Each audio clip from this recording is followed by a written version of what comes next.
Sobat Genser, selamat datang di Genser Genetika Cerdas untuk dunia lebih baik. Oke Sobat Genser, hari ini kita akan membahas tema yang sangat menarik nih, yaitu tentang produk rekayasa genetik atau PRG. Nah sebelum kita membahas PRG ini teman-teman, perkenalkan saya Fai dan hari ini kita sudah kedatangan Sobat Genser kita. Halo Kak Putri, apa kabar?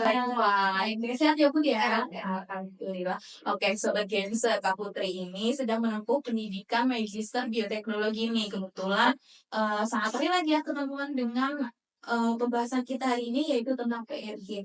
Nah, Kak Putri, sebelum kita bahas lebih jauh tentang PRG ini, kita alangkah terbaiknya Kak Putri jelasin nih ke teman-teman Genser semua bagaimana bioteknologi ini berkaitan dengan PRG. Iya, jadi bioteknologi ini adalah suatu teknik modern di mana dia mengubah bahan mentah menjadi bahan jadi. Nah, dia itu memerlukan makhluk hidup untuk prosesnya. Nah, kemudian untuk tekniknya itu ada kurang lebih banyak sih macamnya. Salah satunya adalah rekayasa genetik. Nah, kemudian ada juga cloning dan ada juga transformasi biologi. Nah, PRG ini jadi diciptakan untuk mencapai sifat-sifat tertentu yang diinginkan oleh si pembuatnya atau ilmuwannya. Nah, contoh dari produk PRJ yang sudah ada di Indonesia ini ada kedelai, kemudian tebu transgenik, kemudian ada juga jagung, kemudian ada juga buah tanpa biji. Nah, salah satunya adalah semangka dan juga anggur. Seperti itu, Kak Fai. Oke, ternyata kaitannya itu sangat erat ya, Bu ya, tentang bioteknologi ini untuk menciptakan produk hasil rekayasa genetik. Iya, sangat erat. Oke, karena prosesnya melalui biotek ini. Oke. Jadi teman-teman sebagian di sana kita tahu bahwa ternyata bioteknologi ini adalah ilmu yang bisa menciptakan produk-produk hasil rekayasa genetik ini. Nah, Put, kita tahu sekarang nih di media sosial nih, baik di IG, TikTok, dan media sosial lain, banyak sekali isu bahwa banyak yang bilang kalau kita nih mengkonsumsi PRG ini, produk hasil rekayasa genetik ini, kita itu bisa menjadi terkena cancer atau ada yang bilang menjadi infertil. Benar nggak sih? Enggak, enggak dong.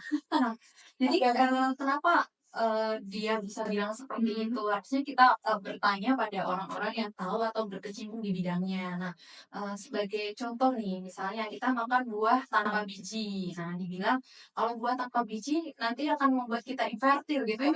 Padahal buah tanpa biji diciptakan untuk apa? Yang pertama, untuk membantu manusia agar dia makan buahnya enak. Nggak usah tanpa biji lagi ya, nggak terganggu ya. Nah, kemudian yang kedua, jadi buah ini adalah sumber mikronutrien dan juga kaya akan vitamin. Jadi tentu dengan kita mengonsumsi kan semakin membantu gizi di dalam tubuh kita. Jadi nggak serta-merta kita makan buah hari ini, buah tanpa biji hari ini juga kita infertil dan cancer. Jadi cancer itu adalah pengaruh dari faktor lingkungan dan faktor keturunan serta gaya hidupnya. Seperti itu, Pak. Oke, jadi itu tidak benar ya, sobat cancer semuanya ya. Kalau kita makan produk hasil rekayasa genetik ini nanti kita bisa cancer, kita bisa infertil. Itu nggak benar, teman-teman. Oke. Put, jadi ini PRG ini aman ya? Aman. Nah, apa sih persyaratan PRD ini bisa dipasarkan? Khususnya di Indonesia ya, persyaratannya apa aja? Iya, jadi beda-beda ya tergantung PRG-nya apa dulu nih. Nah, jadi kalau untuk perizinan PRG di Indonesia, baik itu produknya yang diimpor maupun diproduksi, itu ada beberapa jenis. Contohnya harus lulus sertifikat keamanan lingkungan, kemudian keamanan pakan, dan keamanan pangan. Nah, untuk badannya sendiri di Indonesia tuh ada banyak. Salah satunya ada BPOM, kemudian Kementan, KNHK, dan lain sebagainya. Oke. Put, itu kan katanya tadi kita bisa tahu nih. Nah, itu caranya gimana, Bu? Nah, jadi kalau di Indonesia itu ada website yang khusus menangani si PRG ini. Namanya webnya adalah Indonesia Biosafety Clearinghouse. Jadi nanti di situ siapapun bisa buka dan dia tuh bisa tahu. Maksudnya kita bisa tahu apa aja sih yang produk-produk PRG yang di Indonesia udah terbit dan udah siap dipasarkan tuh misalnya kedelai variasi apa itu udah ada semuanya. Oh, oke oke. Jadi kita bisa akses ya? Iya, Semua bisa orang bisa bisa. akses di situ. Bisa. Tadi websitenya apa?